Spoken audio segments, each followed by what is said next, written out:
In the unforgiving territory of the Wyoming Basin, where the mountains rose like jagged teeth against a slate-gray sky, the winter of 1888 was not merely a season, it was a verdict.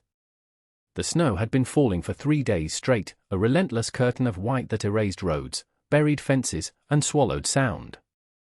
It was in this white purgatory that the town of Oak Haven sat, a cluster of shivering timber buildings filled with people who prided themselves on their godliness while turning a blind eye to the wretched. And it was miles outside this town, in a dilapidated shack that leaned dangerously against the howling gale, that My Lin lived.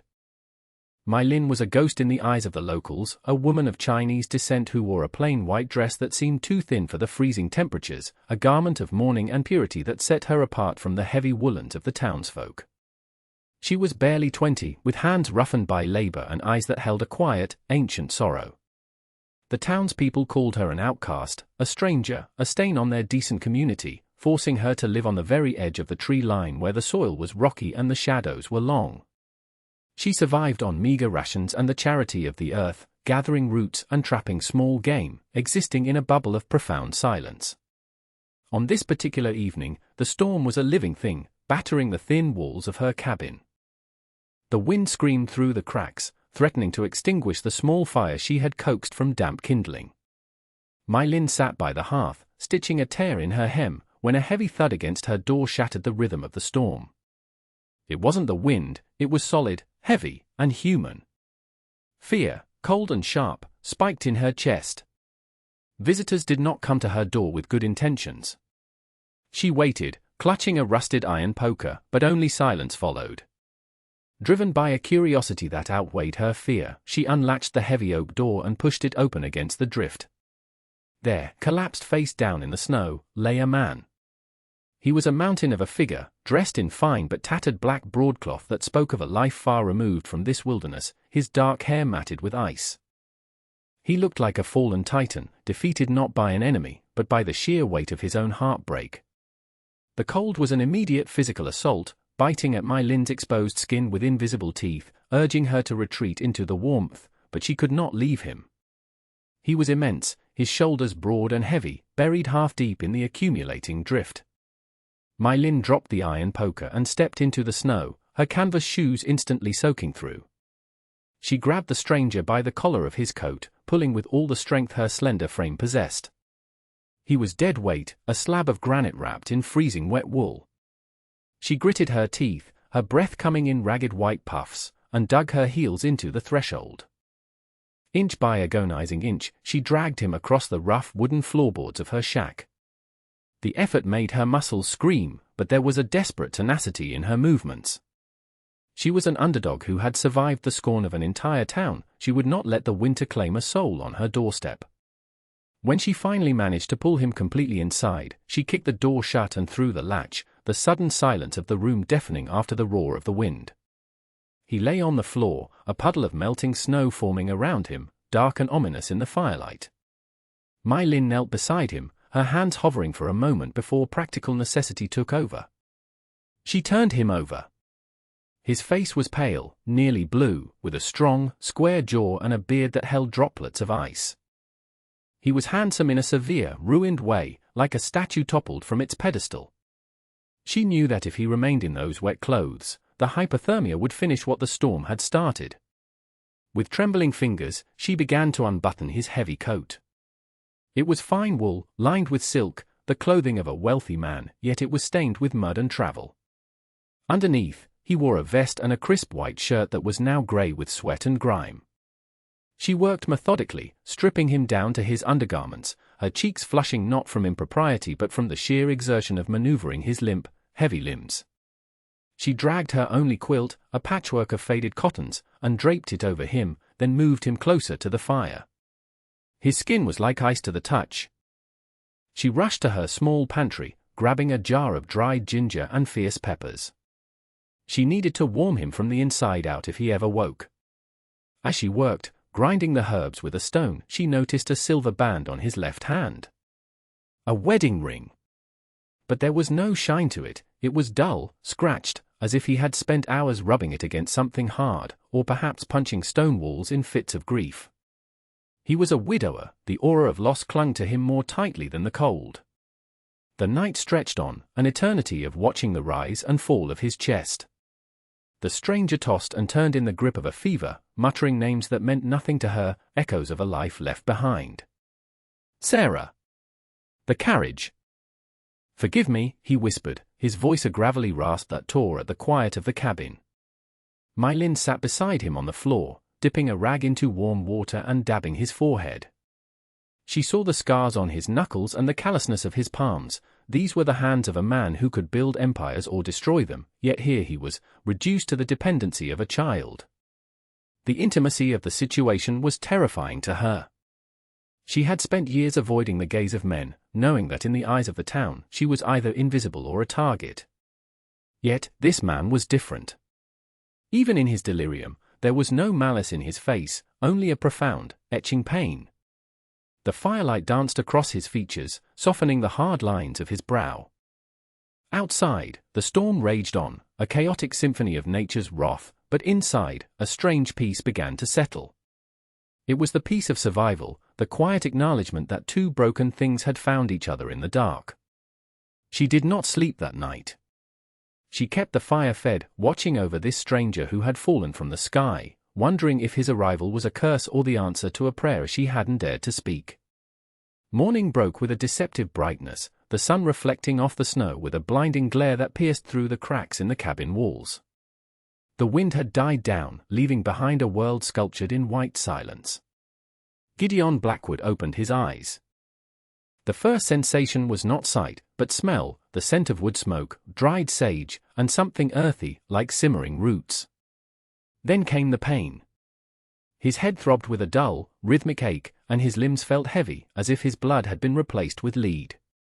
He tried to sit up, but a wave of dizziness slammed him back against the floorboards. He blinked, his vision clearing slowly. He was not in the snow. He was not dead.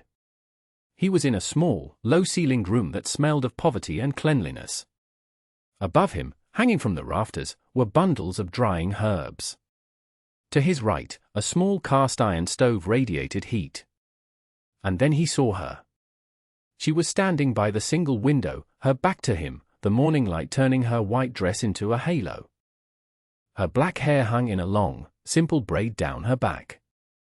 Gideon squinted, his memory a fragmented mess of white drifts and freezing cold.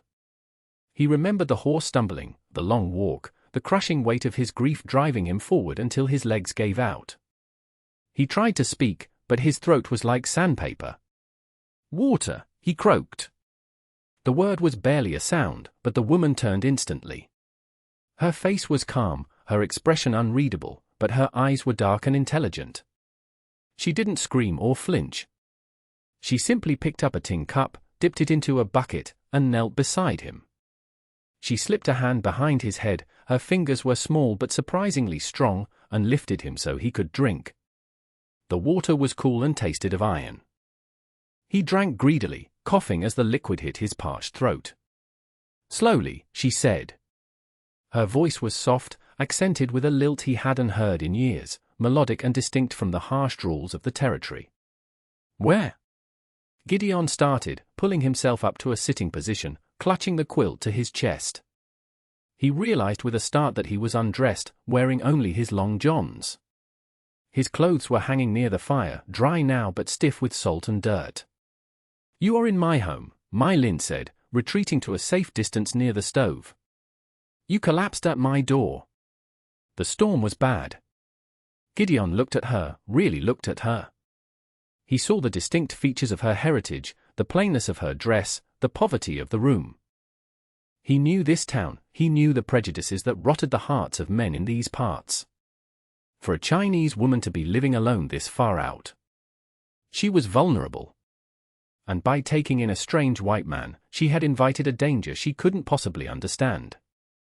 "I'm Gideon," he said, his voice stronger now, regaining the baritone authority he was used to commanding. "Gideon Blackwood."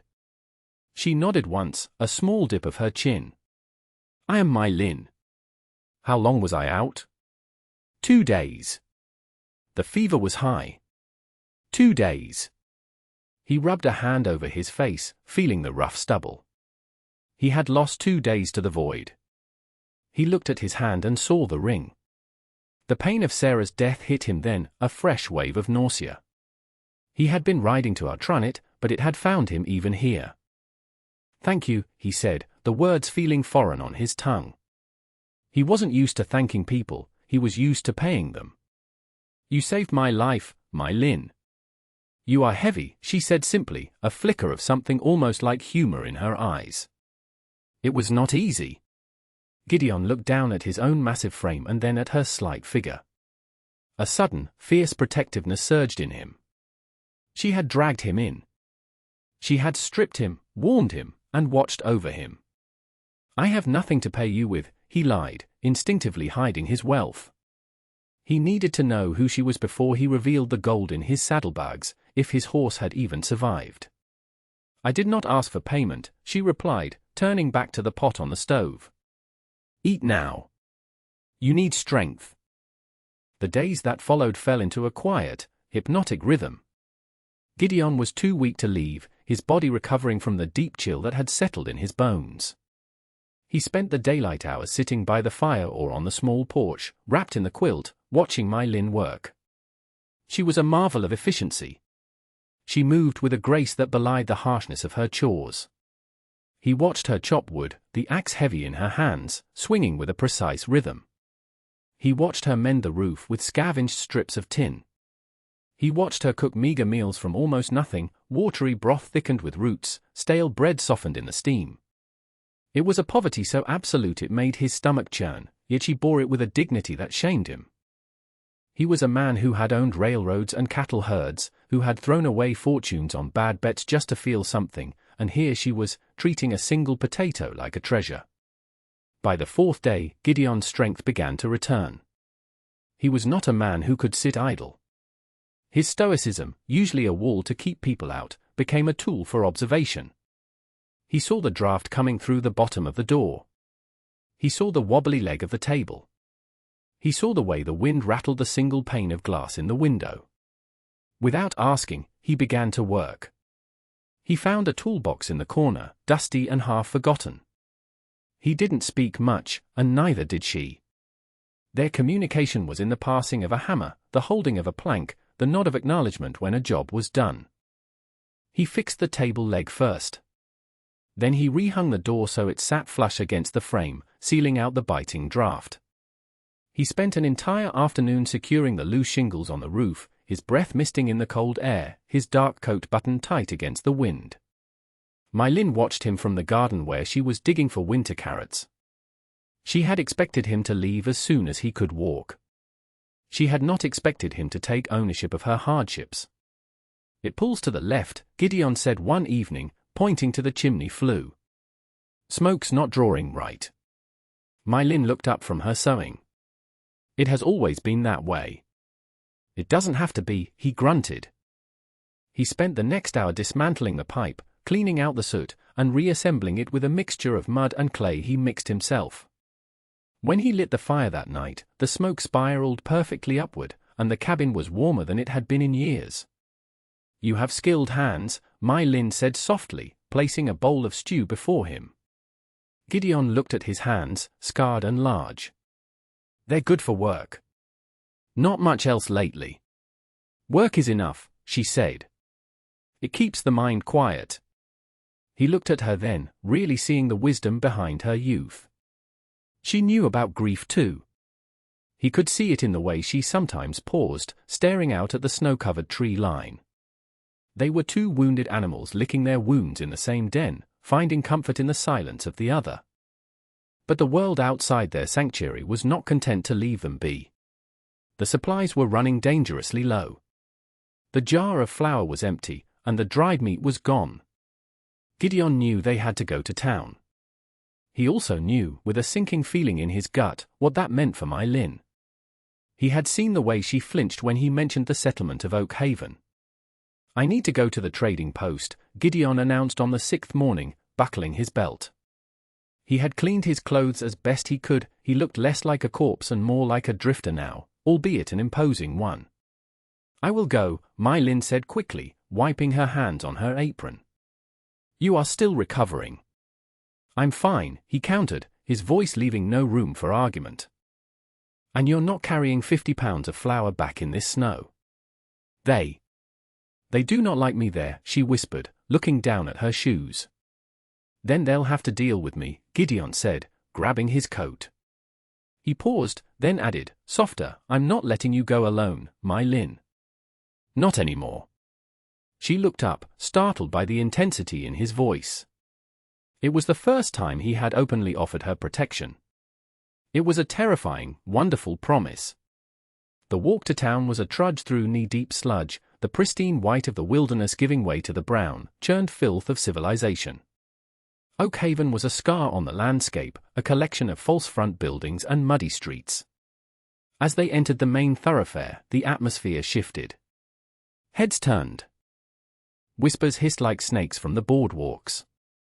Gideon walked with his head high, his stride purposeful, my Lynn a half-step behind him, her head bowed. He could feel the eyes on them, judgmental, hostile, curious. A white man walking with a Chinese woman was a scandal, a white man living with one was an abomination in their narrow minds. They reached the general store, a cluttered establishment that smelled of sawdust and tobacco. The bell chimed as they entered. The conversation inside died instantly. Behind the counter stood Barnaby Hatcher, the town's wealthiest merchant and unofficial mayor. He was a portly man with a red face and eyes that gleamed with malice. "Well now," Hatcher sneered, leaning over the counter. "Look what the cat dragged in. Didn't think we'd be seeing you until spring thaw, girl. Or did you finally run out of roots to dig?" My Lynn said nothing, moving to the shelves to find flour. Hatcher's eyes slid to Gideon. "And who's this?" "Another stray dog you're feeding."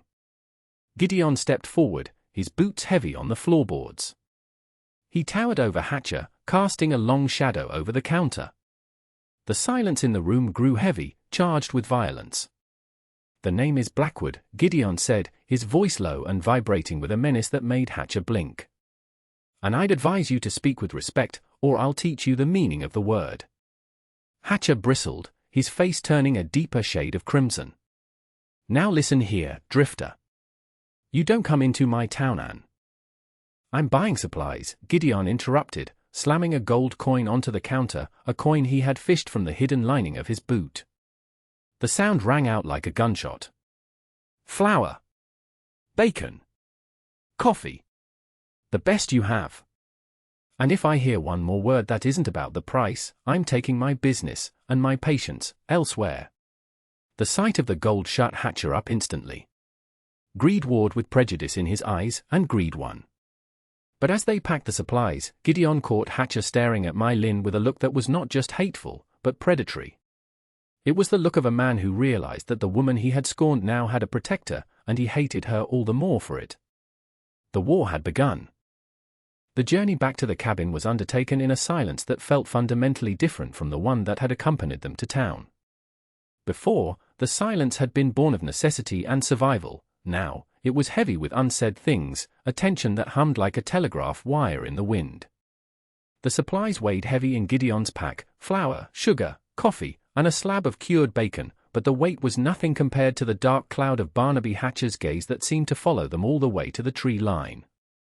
When they finally crossed the threshold of the shack, bolting the door against the encroaching twilight, the relief was physical. The cabin, with its mended roof and roaring stove, felt less like a shelter and more like a fortress. Gideon set the pack down and immediately turned to check on my Lynn. She was trembling, not just from the cold, but from the exposure to the town's venom. He watched her take off her thin shawl, her movements stiff and jerky. Without a word, he moved to the stove, stoked the fire until the iron belly glowed cherry red, and then did something that made her freeze. He took her small, cold hands in his large, callous ones and began to rub them. His skin was rough, scarred from years of labor and fighting, but his touch was incredibly gentle. The contrast between his size and his tenderness was a shock to her system.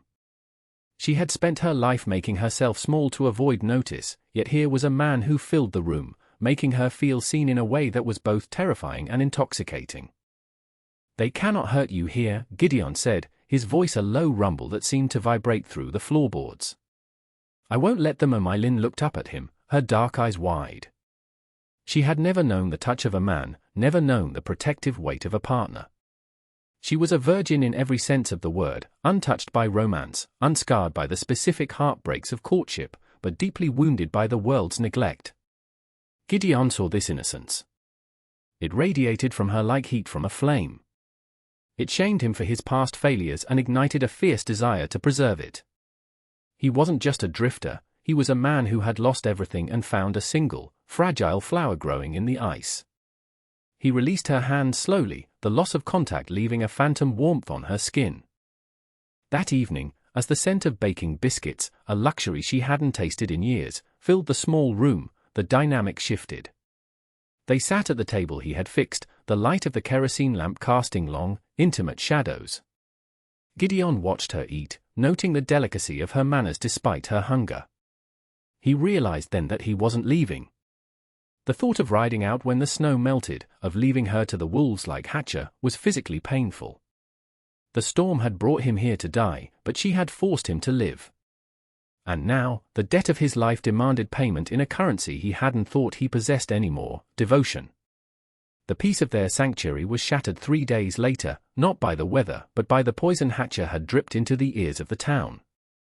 It began with a rock thrown against the side of the cabin in the dead of night, a sharp crack that woke Gideon instantly. He was out of his makeshift bed on the floor and reaching for the revolver he had cleaned and oiled before his eyes fully adjusted to the dark. My Lin sat up in her bunk, clutching the quilt to her chest, her breathing shallow and fast. "Stay down," Gideon commanded, his voice devoid of sleep, sharp and alert as a soldier's. He moved to the window, peering through the crack in the shutter. Outside, torches flickered against the snow like angry fireflies. A group of 6 men stood at the edge of the clearing, their breath misting in the freezing air. Hatcher was at the front, looking bloated and self-righteous in a fur-lined coat. They weren't just a mob, they were a tribunal, convinced of their own moral superiority. "Come out, Blackwood!" Hatcher bellowed, his voice slurred with Dutch courage. "And send the girl out too. We don't take kindly to thieves and harlots living in sin on town land." The accusation hung in the frozen air, ugly and false. Gideon looked back at my Lin. She was terrified, a deer caught in the sights, but she didn't cry.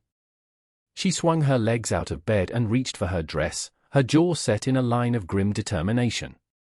She would not cower. Gideon felt a surge of pride so intense it nearly knocked him over. She was stronger than any of them. He walked to the door, the heavy oak planks vibrating with the force of his steps. He unlatched it and stepped out onto the porch, the freezing wind whipping his shirt, but he didn't seem to feel it. He stood with his thumbs hooked in his belt, near the revolver, looking down at the men with the disdain of a lion regarding a pack of hyenas. The torches illuminated his face, hard, unforgiving, and utterly unafraid. "This is not town land," Gideon said, his voice projecting clearly over the wind. "And the only thieves I see are the ones trying to steal a woman's peace in the middle of the night." "That gold coin was stolen!" Hatcher shouted, pointing a shaking finger. "No drifter carries mint-fresh gold unless he robbed a bank or a dead man. We're here to see justice done. And to remove that temptation from our midst." "Justice," Gideon repeated, the word tasting like ash. He stepped off the porch, the snow crunching loudly under his boots. The men instinctively took a step back. "You wouldn't know justice if it looked you in the eye." "You want the woman? You'll have to step over my dead body to get to her. And I promise you, Hatcher, you'll be the first to fall." The standoff was electric. Hatcher's men looked at Gideon's size, at the confident set of his shoulders, and their resolve wavered. They were bullies, not warriors. Gideon's hand hovered near his gun, but his eyes promised a violence far more personal than a bullet.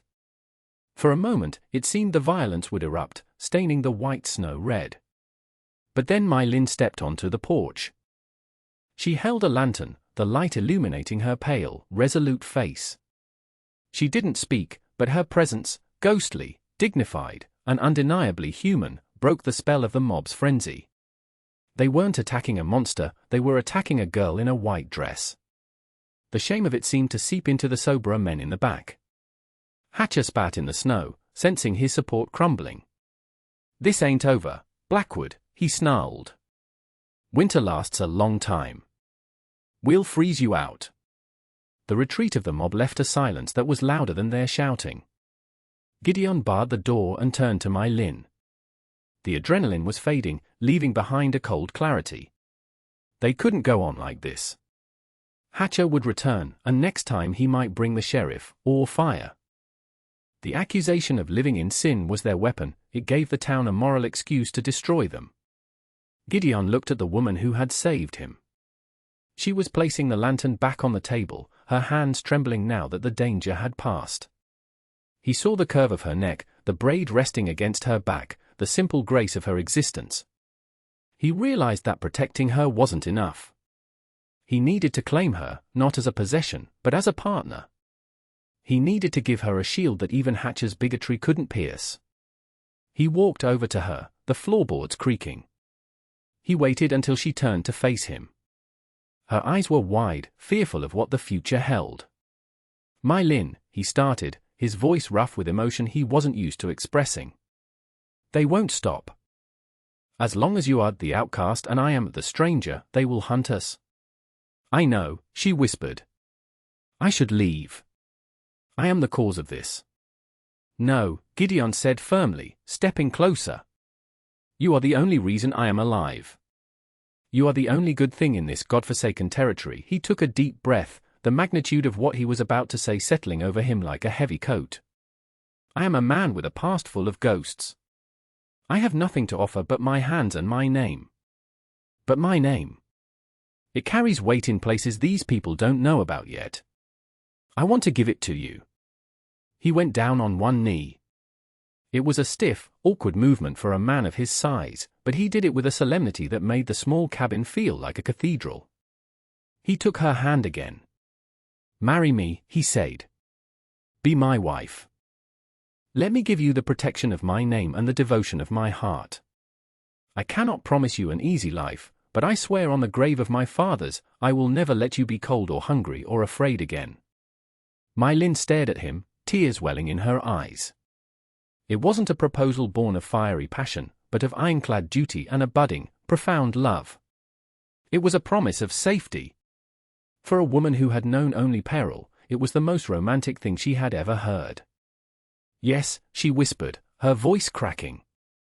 "I will be your wife, Gideon." The ceremony was as stark and simple as the landscape around them. There was no preacher, the town's reverend was in Hatcher's pocket, so they made their vows to God and the mountains. Gideon found a small Bible in the bottom of his pack, the leather worn and cracked. He read the passages by the light of the fire, his voice steady and resonant. My Lin wore her best white dress, the one she had saved for her burial, but now it served a purpose of life. Gideon placed his own heavy silver ring on a chain around her neck, promising to replace it with gold as soon as the snow cleared. It was a strange union, the wealthy, widowed tycoon hiding in plain sight and the destitute, virgin healer who had scraped survival from the dirt. But as they stood before the hearth, holding hands, the bond between them solidified into something unbreakable. That night, for the first time, Gideon did not sleep on the floor. He shared the narrow bunk with her, not in a carnal act. He treated her with a reverence reserved for holy things, knowing her innocence required patience, but in a protective embrace. He held her as one holds a precious, fragile treasure, his large body shielding her from the draft, his heartbeat a steady rhythm against her back.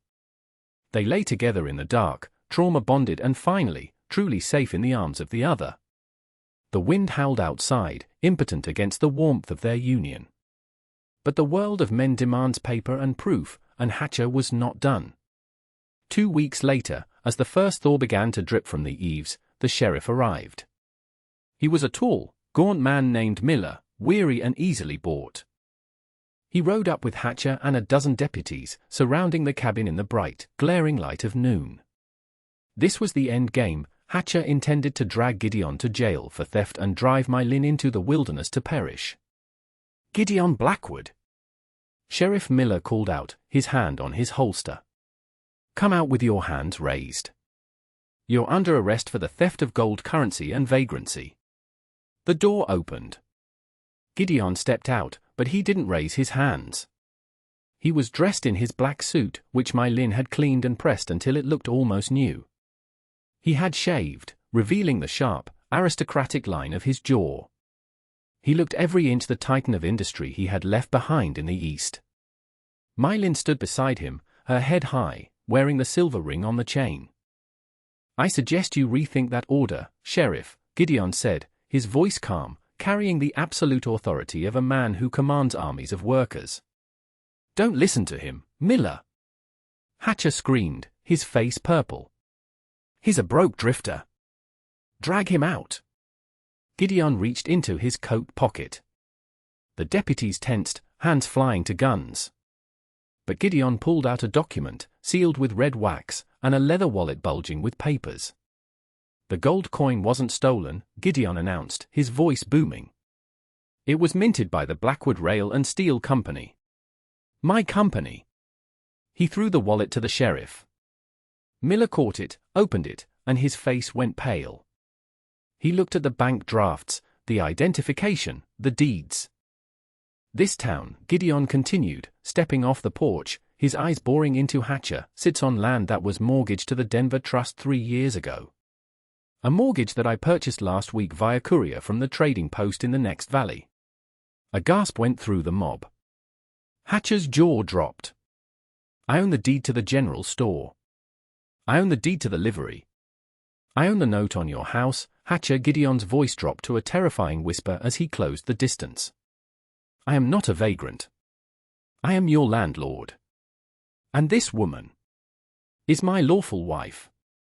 The vindication was absolute. The silence that followed was total, broken only by the dripping of melting snow. Hatcher shrank back, realizing the magnitude of his mistake. He had tried to crush an ant and found himself standing under the boot of a giant.